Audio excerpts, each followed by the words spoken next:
ನೆಟ್ಟಗ್ ಮಾತಾಡಿದ್ರೆ ಸರಿ, ಬಂದ್ರೆ ಹಲ್ಗಳು ಉದ್ರೋಯ್ತವೆ ಅಲ್ಲಿ. ಯಾವನ ಎಲ್ಲಿದ್ಯಾ ಬಂದು ಉದ್ರಸ್ ನೋಡ್ತೀನಿ ನಿನ್ ತಾಕತ್ತಿದ್ರೆ. ಅಂಗಡಿ ಹೆಸರು ಬಂದು RJ ಸುನಿಲ್ ಪ್ರಾವಿಷನ್ ಸ್ಟೋರ್ ಅಂದ್ಬಿಟ್ಟು. ಪ್ರಾವಿಷನ್ ಸ್ಟೋರಾ? ತುಂಬಾ ಜನ ಎಲ್ಲ ಕೇಳ್ತಾರೆ, ಏನ್ ಸರ್ ಅಷ್ಟು ಬೈತಾರೆ, ಅದ್ ಹೆಂಗೆ?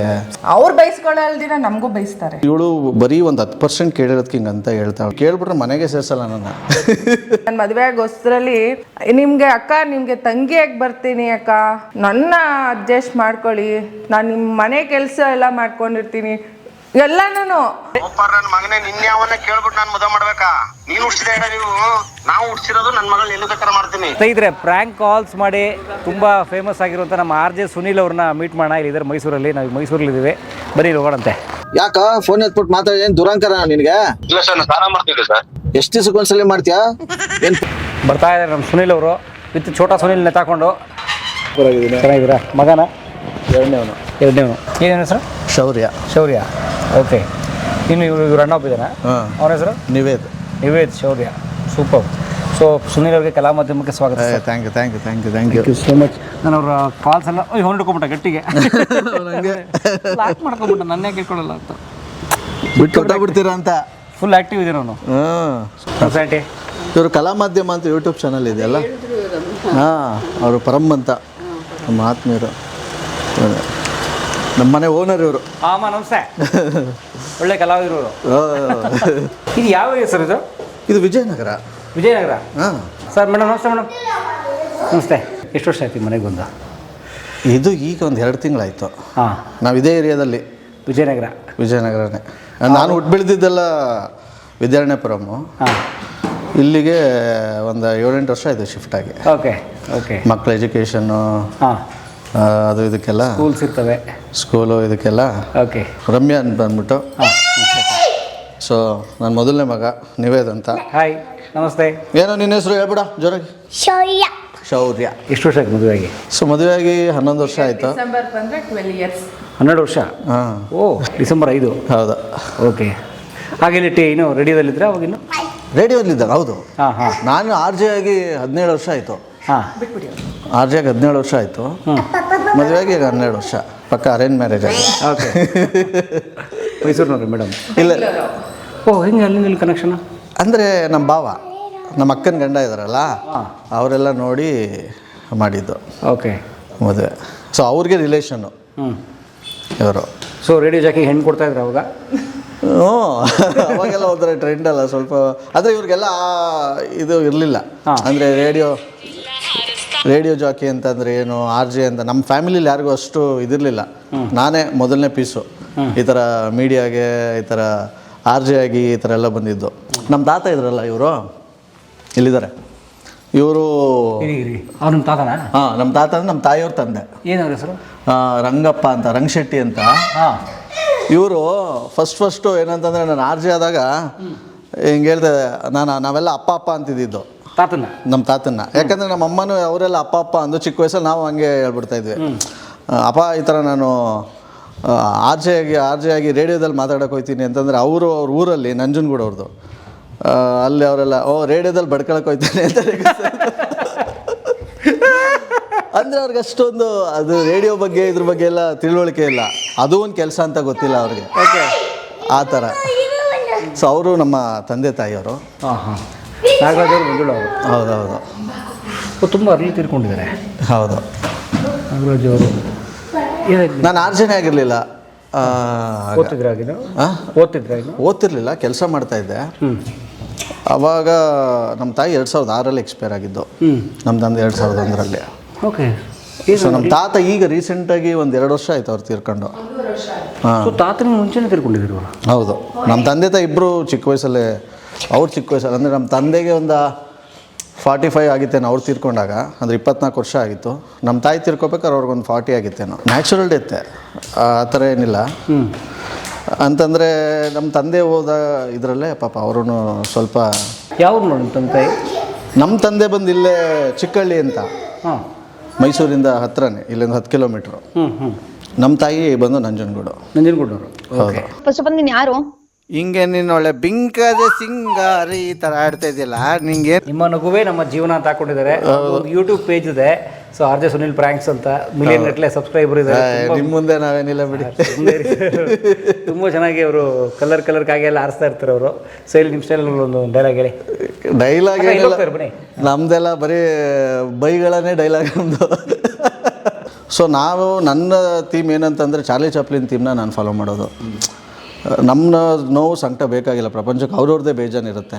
ನಾವು ಕೊಡೋದಾದರೆ ಒಂದಷ್ಟು ನಗು ಕೊಡೋಣ, ಒಂದಷ್ಟು ಖುಷಿ ಕೊಡೋಣ ಅಂತ ಅದಕ್ಕೆ ನಂದು ವಾಟ್ಸಪ್ಪಲ್ಲೂ ಇದರಲ್ಲೂ ಅದೇ ಹಾಕ್ಕೊಂಡಿದ್ದೀನಿ, ಸ್ಟೇಟಸ್ಸು ಅಥವಾ ಏನೋ ಅಂತಾರಲ್ಲ ಅದರಲ್ಲೂ ನಿಮ್ಮ ನಗುವೇ ನನ್ನ ಜೀವನ ಅಂತ. ಕೊಡೋದಾದರೆ ಒಂದಷ್ಟು ಖುಷಿ ಕೊಡೋಣ. ಬೇರೆ ಬೇರೆ ಅವ್ರವ್ರದ್ದೇ ಪ್ರಾಬ್ಲಮ್ಸು, ನೋವು, ಕಷ್ಟ ಎಲ್ಲ ಇದ್ದೇ ಇರುತ್ತಲ್ಲ. ಸುಮ್ಮನೆ ಯಾರಿಗಿರಲ್ಲ, ಈಗ ನಿಮಗಿರಲ್ವ, ಎಲ್ಲರಿಗೂ ಲೈಫಲ್ಲಿ ಕಾಮನ್ನು. ಆದರೆ ಖುಷಿ ಅನ್ನೋದು ಸ್ವಲ್ಪ ಅದೊಂಥರ ಕಷ್ಟ, ಅದನ್ನು ಒಂಥರಷ್ಟು ಹಂಚೋಣ ಅಂತ ಅಂದ್ಬಿಟ್ಟು ಆ ಥೀಮಲ್ಲಿ ನಾನು ಪ್ರ್ಯಾಂಕ್ ಕಾಲ್ಸ್ ಏನೇ ಮಾಡಿದ್ರು ಅಷ್ಟೇ. ಈಗ ತುಂಬ ಜನ ಎಲ್ಲ ಕೇಳ್ತಾರೆ ಫಸ್ಟ್ ಟೈಮ್ ಎಲ್ಲ ಸಿಕ್ಕಿದಾಗ, ಏನು ಸರ್ ಅಷ್ಟು ಬೈತಾರೆ, ಅದು ಹೆಂಗೆ ಸಹಿಸ್ಕೊಳ್ಳೋದು ಅಂತಂದ್ರೆ ಏನಂದರೆ ಫಸ್ಟ್ ಕಷ್ಟ ಆಯ್ತಿತ್ತು, ಆಮೇಲೆ ಕಷ್ಟನೇ ಅಭ್ಯಾಸ ಆಗ್ಬಿಡುತ್ತೆ ಅಂತಾರಲ್ಲ. ಸೊ ಅಂದರೆ ಈಗ ಬೇರೆಯವ್ರಿಗೆ, ಈಗ ನಿಮಗೆ ಅಥವಾ ಯಾರಿಗೋ ಬೇರೆಯವ್ರಿಗೆ ಬೈದು ಬಿಡೋದು ಅಥವಾ ಕಾಮಿಡಿ ಏನೋ ಇದು ಮಾಡೋದು ತುಂಬ ಈಸಿ. ಅದು ನಮಗೆ ನಾವೇ ತೊಗೊಂಬಿಟ್ರೆ ರಿಸ್ಕ್ ಇರಲ್ಲ. ಬೈದ್ಬಿಟ್ಟು ಅವ್ರೇನು ದೊಡ್ಡವರಾಗಲ್ಲ, ಬೈಸ್ಕೊಂಡು ನಾನೇನು ಚಿಕ್ಕವನಾಗಲ್ಲ. ನನ್ನ ಖುಷಿ ಅಷ್ಟೇ. ನನಗೇನೋ ಒಂದು ಪ್ರೊಫೆಷ್ನಲ್ ಕೆಲಸದ ಥರ ನೋಡಬೇಕಷ್ಟೆ. ಅದು ಬಿಟ್ಟು ತುಂಬ ಮನ್ಸಿಗೆ ಹಾಕೊಳ್ಳೋಕೆ ಕೊಟ್ಟೋಗ್ಬಿಟ್ರೆ ಅದು ಒಂದು ದಿವಸನೂ ಒಂದು ಕಾಲು ಮಾಡೋಕ್ಕಾಗಲ್ಲ. ಸೊ ಇದು ಎಷ್ಟು ವೀಡಿಯೋಸ್ ಆಗಿದೆ ಈಗ ನಿಮ್ಮ ಯೂಟ್ಯೂಬ್ ಪೇಜಲ್ಲಿ? ಯೂಟ್ಯೂಬಲ್ಲಿ 1,000ಕ್ಕೂ ಪ್ಲಸ್ ಮಾಡಿದ್ದೀನಿ. ಬಟ್ ನಾನು ರೇಡಿಯೋನಲ್ಲಿ ಇದುವರೆಗೂ ಒಂದು 10,000 ಪ್ಲಸ್ ಪ್ರ್ಯಾಂಕ್ ಮಾಡಿದ್ದೀನಿ. 10,000 ಪ್ರಾಂಕ್ ಕಾಲ್ಸು? ಹೌದು, 10,000 ಪ್ಲಸ್ ಕನ್ನಡದಲ್ಲಿ. ಈಗಿರೋದ್ರಲ್ಲಿ ಕನ್ನಡದಲ್ಲಿ ಒಬ್ಬ ಆರ್ ಜೆದು 1 ಮಿಲಿಯನ್ ಅಂತಂದರೆ ಅದು ದೊಡ್ಡ ಮನಸ್ಸು ಕನ್ನಡಿಗರದು. ಒಂಥರ ಖುಷಿಯಿಂದ ಹೇಳ್ಕೊಬೋದು 1 ಮಿಲಿಯನ್. ಹೌದು, ಒಬ್ಬ ಆರ್ ಜೆದು ಅಂತ ಅಂದರೆ ಅದು ಪ್ರ್ಯಾಂಕ್ ಕಾಲ್ಸ್ಗೆ ಇರುವಂಥ ಡೆಡಿಕೇಟೆಡ್ ಚಾನಲ್. ಹೌದು. ಆ್ಯಕ್ಚುಲಿ ನನಗಿದೆಲ್ಲ ಒಂಥರ ಇದೇ ಇರಲಿಲ್ಲ, ಬರೀ ರೇಡಿಯೋ ಅಂತ ಅಂದ್ಕೊಂಡು ಆ ರೇಡಿಯೋ ಪ್ರಪಂಚದಲ್ಲೇ ಇದ್ದೆ. ಒಬ್ಬರು ನನಗೆ ನಾನು ಬೈ ಅಂತೀನಿ, ನಮ್ಮ ಅಕ್ಕ ಆ ಥರ, ಅವರು ಶಿಲ್ಪಾ ರಿಜಿನಾಲ್ಡ್ ಅಂತ, ಅವರು ನನಗೆ ಹುಚ್ಚಿಡ್ಸಿದ್ದು ಪ್ರ್ಯಾಂಕ್ ಕಾಲ್ಸ್ದಲ್ಲ. ಈ ಥರ ಸೋಷಿಯಲ್ ಮೀಡಿಯಾಗೆ ಹಾಕು, ಈ ಥರ ಅಂದರೆ ಬರೀ ರೇಡಿಯೋನಲ್ಲೇ ಇದ್ದೆ ನಾನು. ಅಷ್ಟೊಂದು ಡಿಜಿಟಲಲ್ಲಿ ಗುರ್ತಿಸ್ಕೊಂಡಿರಲಿಲ್ಲ, ಬರೀ ವಾಟ್ಸಪ್ಪಲ್ಲಿತ್ತು, ಬರೀ ಆಡಿಯೋಗಳು ಬರ್ತಾಯಿತ್ತು. ಯಾವಾಗ ಈ ಡಿಜಿಟಲ್ ಸ್ಟ್ರಾಂಗ್ ಆಯ್ತಲ್ಲ, ಅವರು ಒಂಥರ ನನಗೆ ಹುಚ್ಚಪ್ಸಿದ್ದು. ಈ ಥರ ಹಾಕಿ, ಈ ಥರ ಮಾಡಿ ಬೈ, ಚೆನ್ನಾಗಿರುತ್ತೆ, ಎಲ್ಲ ನೋಡ್ತಾರೆ. ಆ ಥರ ನಾನು ಒಂದು ಯೂಟ್ಯೂಬ್ ಚಾನಲ್ ಸ್ಟಾರ್ಟ್ ಮಾಡಿ, ರೆವಿನ್ಯೂಗಂತ ನಾನು ಸ್ಟಾರ್ಟ್ ಮಾಡಿದ್ದಲ್ಲ ಯೂಟ್ಯೂಬ್ ಚಾನಲ್ಲು. ದುಡ್ಡು ಕಾಸು ಬರುತ್ತೆ. ನೀವು ನಂಬಲ್ಲ, ನಂದು 5 ಲಕ್ಷ ಆಗಿದ್ರು ನಾನು ಸಿಲ್ವರ್ ಬಟನ್ ಇದಿದೆ ನೋಡಿ, ಈ ಸಿಲ್ವರ್ ಬಟನ್ ಚಾರ್ಲಿ ಚಾಪ್ಲಿನ್ಗೆ ಈ ಸಿಲ್ವರ್ ಬಟನ್ನು ಇದೆ ಅಂತ ನಂಗೆ 5 ಲಕ್ಷ ಆದಮೇಲೆ ಗೊತ್ತಾಗಿದ್ದು. ಈಗ 1 ಲಕ್ಷ ಕಂಪ್ಲೀಟ್ ಆದಾಗ ಸಿಲ್ವರ್ ಬಟನ್ ಕಳಿಸ್ತಾರಲ್ಲ, ನನಗೆ ಗೊತ್ತೇ ಇಲ್ಲ ಕಾನ್ಸೆಪ್ಟ್. ಅದು ಅಪ್ಲೈ ಮಾಡಿಲ್ಲ, ಅಪ್ಲೈ ಇಲ್ಲ, ಬೇಕಾದ್ರೆ ಚೆಕ್ ಮಾಡಿ ನೋಡಿ, ನಾನು ಇದರಲ್ಲಿ ತೋರಿಸ್ತೀನಿ. ನಾನು 5 ಲಕ್ಷ ಆದಮೇಲೆ ಈ ಸಿಲ್ವರ್ ಬಟನ್ನು ಬರುತ್ತೆ ಅಂತ ಗೊತ್ತಾಗ ಆಮೇಲೆ ಅಪ್ಲೈ ಮಾಡಿದ್ದು. ಗೋಲ್ಡನ್ ಬಟನ್ ಆಮೇಲೆ ಗೊತ್ತಾಗ್ಬಿಡ್ತು, 10 ಲಕ್ಷದ ರೀಚ್ ಆದ ತಕ್ಷಣ ಮಾಡಿಬಿಟ್ಟೆ. ಬಟ್ ಈ ಸಿಲ್ವರ್ ಬಟನ್ನು ಇದು ಮಾಡಿದ್ದು ನಾನು 5 ಲಕ್ಷ ಆದಮೇಲೆ. ಆ ಥರ ನನಗೆ ಅಷ್ಟೊಂದು ಕಾನ್ಸೆಪ್ಟ್ ಅಷ್ಟೊಂದು ಇದರಲ್ಲಿ ಇರಲಿಲ್ಲ ನಾನು. ಅವರೆಲ್ಲ ಹೇಳಿ ಮಾಡಿ ಬೈ, ಹಾಕಿ ಬೈ ಅಂತ ಪಾಪ ಅವ್ರು ಮಾಡೋರು. ನಾನು ಬರೀ ಆಡಿಯೋಸ್ ಕಳಿಸ್ಬಿಡುವೆ, ಅದಕ್ಕೆಲ್ಲ ಫೋಟೋ ಹಾಕಿ ಒಂದಷ್ಟು ಜನ ನನ್ನ ಈ ಲೆವೆಲ್ಗೆ ಇವತ್ತು ಇದ್ದೀನಿ ಅಂದರೆ ಅವರೆಲ್ಲ ನನಗೆ ಮೆಟ್ಲುಗಳು, ಅವರೆಲ್ಲ ನಮಗೆ ದಾರಿದೀಪ ಅಂತಾರಲ್ಲ ಆ ಥರ. ನಮ್ಮ ಅಕ್ಕ ಬಾವ ಅವರೆಲ್ಲ ನಮಗೆ ಮಾರಲ್ ಸಪೋರ್ಟು, ಇವ್ರು ಈ ಥರ ಮಾಡಿ ಅಂತ. ನಮ್ಮ ಆಫೀಸಲ್ಲಿ ಒಂದಷ್ಟು ಆ ಥರ ಎಲ್ಲ ಮಾಡಿ ಇವತ್ತು ಹಿಂಗಾಗ್ಬಿಟ್ಟಿದ್ದೀವಿ. ನೋಡಿ, ನಿಮ್ಮ ಆರಾಧ್ಯ ದೈವ ಚಾಪ್ಲಿನ್ ನೆನೆಸ್ಕೊಂಡ್ಬಿಟ್ಟಿದ್ದೀರಾ. ನಾನು ಅವಾಗಲೇ ಹೇಳಿದ್ನಲ್ಲ, ಓಕೆ, ಒಂಥರ ನನಗೆ ಇವರು ಐ ಥಿಂಕ್ ಏಪ್ರಿಲ್ 16 ಅನಿಸುತ್ತೆ ಹುಟ್ಟಿದ್ದು, ನಾನು ಏಪ್ರಿಲ್ 15. ಸಿಮಿಲಾರಿಟಿ. ಒಂಥರ ಹೇಳ್ತಿರ್ತೀವಿ ಎಲ್ಲರೂ, ಒಂಥರ ಫೂಲ್ ಮಾಡ್ತಿರ್ತೀವಲ್ಲ ನಾವು, ಫೂಲ್ಗಳೇ ಏಪ್ರಿಲಲ್ಲೇ ಹುಟ್ಟಿದ್ದು, ಏಪ್ರಿಲ್ ಫೂಲ್ ಅಂತ ಹೇಳ್ತಾ ಇರ್ತೀವಿ. ಸರಿ ಬಿಡಿ, ಆಯ್ತು, ರಾಂಗ್ ನಂಬರ್ ಹೇಳಿ. 10th ಫೇಲ್ ನಾನು ಆ್ಯಕ್ಚುಲಿ. ಓದ್ತಾ ಇದ್ದೆ, ಅಂದರೆ ತುಂಬ ಸೀರಿಯಸ್ ಆಗಿ ಏನು ಓದೋ ಥರ ಏನಿಲ್ಲ, ಆ ಥರ ಏನಿಲ್ಲ. 2 ಸಬ್ಜೆಕ್ಟ್ ಹೋಗಿತ್ತು ನಂದು, ಆಗ ನೋಡೋಕೆ ಬಂದಿದ್ದು. ಆಮೇಲೆ 2 ವರ್ಷ ಆದಮೇಲೆ ಮ್ಯಾರೇಜು. ಅಂದರೆ ಅಮ್ಮಗೆಲ್ಲ ಇಷ್ಟ ಆದರು, ಅಮ್ಮ ಅಪ್ಪಗೆಲ್ಲ. ಅವಾಗ ದೊಡ್ಡವ್ರು ಹೇಳಿದ ಮಾತೆ ಕೇಳಬೇಕಾಗಿತ್ತು. ಅಮ್ಮ ಅಪ್ಪ ಒಪ್ಕೊಂಡಿದ್ರು, ಒಳ್ಳೆ ಹುಡುಗ, ಮದುವೆ ನೋಡಿ ನಿನ್ನ ಫ್ಯೂಚರ್ ಸೆಟ್ಲ್ ಆಗುತ್ತೆ ಅಂತ. ಎಲ್ಲೇ ಬಿಟ್ಟರು ಮನೆ ಬರ್ತಾನೆ. ಫ್ಯೂಚರ್ ಸೆಟ್ಲ್ ಆಗುತ್ತೆ ಅಂತ. ಮನೆಗೆ ಎಲ್ಲೇ ಬಿಟ್ಟು ಬರ್ಸ್ಕೊಡ್ರ ಮನೆಗೆ ನನ್ನ ಕಂಪ್ಲೇಂಟ್ ಅದೇ. ಈಗ ಒಂದು 3 days ಬ್ಯಾಕ್ ನಮ್ಮ ಮಾವನ ಹತ್ರ ಅದೇ ಕಂಪ್ಲೇಂಟ್. ಈಗ ಒಂದು ಕೆಲಸ ಮಾಡೋಣ, ಮನೆಗೆ ಇಲ್ಲ, ಒಂದು ನಿಮಿಷ ಆಯಿತು, ಕಂಪ್ಲೇಂಟ್ ಕೇಳಿ ಪರಮ ಹೆಂಡ್ತಿಗೂ ಕಾಲ್ ಮಾಡೋಣ. ಪರಮ್ ಎಷ್ಟು ದಿವಸ ಮನೆಗೆ ಹೋಯ್ತಾರೆ ನೋಡೋಣ, ಕೇಳಲ್ಲ. ಹೇಳಿ ನಮ್ಮ ಕಷ್ಟ ನೀವಾದರೂ ಹೇಳಿ, ಒಂದಷ್ಟು ಜನಕ್ಕೆ ಗೊತ್ತಾಗಲಿ, ಒಂದಷ್ಟು ಜನ ಹೆಣ್ಮಕ್ಳು ಗೊತ್ತಾಗಬೇಕಿದು. ಆದರೆ ಕಲಾವಿದರು ಈ ಥರ ಡಿಜಿಟಲ್ ವರ್ಕು ಕ್ರಿಯೇಟರ್ಸ್ಗಳದ್ದು ಅಂದರೆ ಮನೆಗೆ ಟೈಮ್ ಅಂತೂ ಇಲ್ಲ, ಟೈಮ್ ಕೊಡೋದೇ ಇಲ್ಲ ಮನೆಗೆ, ಟೈಮಿಂಗೇ ಇಲ್ಲ ಬಿಡಿ. ಆ ಬೋಗಳ ಬೈಕೊಂಡು ಆ ಬೋಗಳದಲ್ಲೇ ಫುಲ್ ಮುಳುಗೋಗಿ ನಾನು ಯಾವಾಗೂ ಹೇಳ್ತೀನಿ ನಾನು ಕಟ್ಕೊಳ್ಳೋ ಬದ್ದು FM ಕಟ್ಕೋಬೋದಾಗಿತ್ತು ಅಂತ. ಈಗ ನಾನು ಕಟ್ಕೊಂಡಿರೋದಂದ್ರೆ ಅದಲ್ಲ, ಮನೆಗೂ ಟೈಮ್ ಸ್ಪೆಂಡ್ ಮಾಡಬೇಕು. ಬಟ್ ಏನಿಲ್ಲ, ಅವ್ರದ್ದು ಇದು ಏನೋ ಪ್ರೊಫೆಷನಲ್ ಇಲ್ಲ, ಹೆಂಗೋ ನಡ್ಕೊಂಡು ಹೋಗ್ತಾ ಇದೆ. ಅಂದರೆ ನನ್ನ ಕಂಪ್ಲೇಂಟ್ ಏನಂದ್ರೆ ಮನೇಲಿ ಇರೋದೇ ಇಲ್ಲ, ಅದಕ್ಕೆ ಫುಲ್ ಅದಕ್ಕೇನೆ ಹಾಕ್ಬಿಟ್ಟಿರ್ತಾರೆ. ಅಂದರೆ ಮನೆಗೂ ಟೈಮ್ ಸ್ಪೆಂಡ್ ಮಾಡಬೇಕು, ಹೆಂಡತಿ ಮಕ್ಕಳು ಅಂತ ಇಲ್ಲ. ಹಬ್ಬಗಳ ಎಲ್ಲ ಬೈಸ್ಕೊಂಡು ಅವ್ರು ಬೈಸ್ಕೊಳ್ಳಲ್ದಿರ ನಮಗೂ ಬೈಸ್ತಾರೆ. ಅಲ್ಲ, ಅವ್ರ ಭಾಷೆಯಲ್ಲಿ ಬೈತಾ ಇರ್ತಾರಲ್ಲ, ಅವ್ರ ಅಲ್ಲಿಂದ ರಿಪ್ಲೈ ಬರ್ತಾ ಇರತ್ತಲ್ಲ, ಹೆಂಡತಿ ಮಕ್ಳಿಲ್ವಾ, ಒಂದ್ 2-3 ವಿಡಿಯೋದಲ್ಲಿ ನನಗೂ ಬೋಗಳ ಬೈದಿದೆ. ನೋಡಿ, ಇನ್ಮೇಲೆ ಯಾರು ದಯವಿಟ್ಟು ನನಗೆ ಬೈಬೇಡಿ, ನಾನು ಹೆಂಡತಿ ಬೇಜಾರು ಮಾಡ್ಕೋತಾಳೆ ಅಂತ ನಾನು ಯಾವತ್ತೂ ಹೇಳಲ್ಲ. ಯಾಕೆ ಅವ್ರವ್ರ ಮನಸ್ಥಿತಿ ಸರ್ ಅದೀಗ. ಹಿಂಗೆ ಬೈಬೇಡಿ ಅಂತ ನನಗೆ ಫೋನ್ ಬಂದರೂ ನಾನು ಹಂಗೆ ಬೈತೀನಿ. ನಾವು ಅಷ್ಟು ಕ್ವಾಟ್ಲೆ ಕೊಟ್ಬಿಟ್ಟಿರ್ತೀವಿ. ಅದನ್ನು ನಾವು ಕಾರ್ಯಕ್ರಮ ಥರ ತಗೋಬೇಕು ಅಷ್ಟೇ. ತುಂಬ ಮನ್ಸಿಗೆ ಹಾಕೊಂಡ್ರೆ ಅಂತಂದ್ರು ಏನೋ ಮಾಡ್ಕೊಂಬಿಡೋಣ ಅನಿಸುತ್ತೆ, ಹಾಕೋಬಾರ್ದು. ಅದು ಇಲ್ಲಿಂದ ಆಚೆಗಿಟ್ಟು ಕಾರ್ಯಕ್ರಮ ಥರ ಮಾಡಬೇಕು. ಆ್ಯಕ್ಟಿಂಗ್ ಥರ ಮಾಡಿಬಿಡಿ ಮುಗಿಸ್ಬಿಡ್ಬೇಕು, ಅದು ಅಲ್ವಾ? ಅದು ನನ್ನ ಕಾನ್ಸೆಪ್ಟು. ಅವ್ರವ್ರು ಹೆಂಗೆ ಅನ್ಕೋತಾರೆ. ಈಗ ಸಿನಿಮಾಗಳು ಎಷ್ಟೋ ಮದುವೆ ಆಗ್ತಾರೆ, ಅದೆಲ್ಲ ಒರಿಜಿನಲ್. ಹಂಗಾಗಿ ಹಂಗೆ ನೋಡೋಕೆ ದಿನ ತೆಗೆದ ಆರ್ಟಿಸ್ಟ್ ಇಲ್ಲ, ಅದೇನಿಲ್ಲ. ಅದೇ ಹೇಳಿಲ್ಲ ನಾನು, ನಮ್ಮ ಫ್ಯಾಮಿಲಿ ಅಂತಂದ್ರೆ ಹಿಂಗೆ, ನಾವು ಈಚೆ ಕಡೆ ಇದೀವಿ ಪ್ರಪಂಚದಲ್ಲಿ, ಇವರೆಲ್ಲ ಹಿಂಗಿರ್ತಾರೆ, ಹಿಂಗೆ ಅವ್ರಿಗೆ ಗೊತ್ತಿರಲ್ಲ ಹೊರಗಡೆದು ಪಾಪ.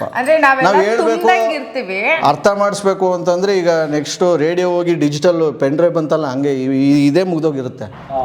ಆ ಜನ್ರೇಷನ್ ಮುಗ್ದೋಗಿ ಹೊಸ ಅಪ್ಡೇಟ್ ಬಂದು ಪಾಪ ಅವ್ರು ತಪ್ಪು ಅನ್ನೋಕ್ಕಾಗಲ್ಲ. ಅವ್ರ ಆ ಪ್ರಪಂಚ ಅವ್ರಿಗೆ ಆ ಥರ ಗೊತ್ತಿರಲ್ಲ ಅವ್ರಿಗೆ ಅಷ್ಟೊಂದು. ಈಗ ಇವಳು ಯಾವ ಫೇಸ್ಬುಕ್ಕು ಯೂಸ್ ಮಾಡಲ್ಲ, ಇನ್ಸ್ಟಾಗ್ರಾಮ್ ಆ ಥರ ಎಲ್ಲ ಯೂಸ್ ಮಾಡಲ್ಲ. ಇನ್ನು ಇವಳು ಬರೀ ಒಂದು 10% ಕೇಳಿರೋದಕ್ಕೆ ಹಿಂಗೆ ಅಂತ ಹೇಳ್ತಾವಳು ಅಷ್ಟೇ. ಈ ಕೇಳ್ಬಿಟ್ರೆ ಮನೆಗೆ ಸೇರಿಸಲ್ಲ ನನ್ನ. ಇಲ್ಲ ಅಂದರೆ ಮದುವೆ ಆಗಿದ್ರು ಮದುವೆ ಮಾಡ್ಕೊತೀನಿ ಅಂತ ಎಲ್ಲ ಹೇಳಿ, ನಾನು ಮದುವೆ ಆಗೋಷ್ಟರಲ್ಲಿ ಒಂದು ಹುಡುಗಿ ಏನೋ ಅನಿಸುತ್ತೆ ಅಲ್ವಾ, ಮಂಡ್ಯದವ್ರು ಅನಿಸುತ್ತೆ, ನಿಮಗೆ ತಂಗಿಯಾಗಿ ಬರ್ತೀನಿ ಅಕ್ಕ, ನನ್ನ ಅಡ್ಜಸ್ಟ್ ಮಾಡ್ಕೊಳ್ಳಿ, ನಾನು ನಿಮ್ಮ ಮನೆ ಕೆಲಸ ಎಲ್ಲ ಮಾಡ್ಕೊಂಡಿರ್ತೀನಿ ಎಲ್ಲನೂ. ನಾನು ಒಂಥರ ಏನು ಹಿಂಗೆ ಮಾತಾಡ್ತಾ ಇದ್ದಾರೆ, ಮದುವೆ ಆಗಿದ್ರು ಮಂಡ್ಯದಲ್ಲಿ ನಾನು ಇವ್ರು ಬರ್ತಡೇ ನನಗೆ ಒಂದೊಂದ್ಸಲಿ ನಮಗೆ ಜ್ಞಾಪನ ಬರೋದಿಲ್ಲ, ಬರ್ತಡೇ ಜ್ಞಾಪನ ಇಟ್ಕೊಂಡು ನಿಮ್ಮ ತಂಗಿಯಾಗಿ ಬರ್ತೀನಿ, ಇವರು ನಂಗೆ ರಮ್ಯಾ ಇದ್ದಾಳೆ ಮದುವೆ ಆಗಿದ್ದೀನಿ ಅಂದ್ರೂ ನಂಬ್ತಾ ಇಲ್ಲ ಅವರು. ಅಷ್ಟು ತಂಗಿಯಾಗಿ ಬರ್ತೀನಿ ಅಂತ. ಅಲ್ಲೇ ನಾನು ರೆಡಿ ಇಲ್ವಲ್ಲ. ಅಲ್ಲ, ಎಲ್ಲ ಥರನೂ ಇರ್ತಾರೆ. ಈಗ ಕೆಲವರು ಅಣ್ಣ ಅಂತಾರೆ. ನಾವು ಅಂದರೆ ಆ ಕಾರ್ಯಕ್ರಮದಲ್ಲಿ ಅಷ್ಟೇ. ಹಂಗೆ ಎಲ್ಲನೂ ಸುಮ್ಮನೆ ಮೈ ಮೇಲೆ ಹೊತ್ಕೊಂಡ್ರೆ ಹೇಳ್ತಾರಲ್ಲ, ಅತಿಯಾದರೆ ಅಮೃತನೂ ವಿಷ, ಅತಿಯಾದ ಯಾವ್ದು ಜಾಸ್ತಿ ಇರುತ್ತೆ ಲೈಫಲ್ಲಿ ಎಲ್ಲ ವಿಷ ಅಂತ. ಎಲ್ಲನೂ ನಾವು ಬ್ಯಾಲೆನ್ಸ್ ಮಾಡಬೇಕು. ಬ್ಯಾಲೆನ್ಸ್ ಮಾಡೋಂಗಿದ್ರೆ ಈಗ ನೋಡಿ, ನೀವು ಎಷ್ಟು ಜನಗಳನ್ನ ನಮ್ಮ ಥರ ಭೇಟಿ ಮಾಡ್ತಿರ್ತೀರ, ಸೊ ಬ್ಯಾಲೆನ್ಸ್ ಮಾಡ್ತೀರಾ ನೀವು. ಸೊ ನಾನು ರೇಡಿಯೋ ಇದ್ರಲ್ಲಿ ಮಾತಾಡೋದು ಕಲ್ತಿರೋದು ಅಷ್ಟೇ. ಯಾರ ಜೊತೆನಾದರೂ ಮಾತಾಡ್ಬೋದು. ನಾವು ಬ್ಯಾಲೆನ್ಸ್ ಮಾಡಬೇಕಷ್ಟೇ ನಾವು ಅವ್ರನ್ನ. ಈಗ ಕೆಲವರು ಹುಡುಗಿ ಏನೋ ನನ್ನ ಲೈಕ್ ಮಾಡಿದ್ರೆ ಕೆಲವರು ಅಣ್ಣ ಅಂತಾರೆಪ್ಪ.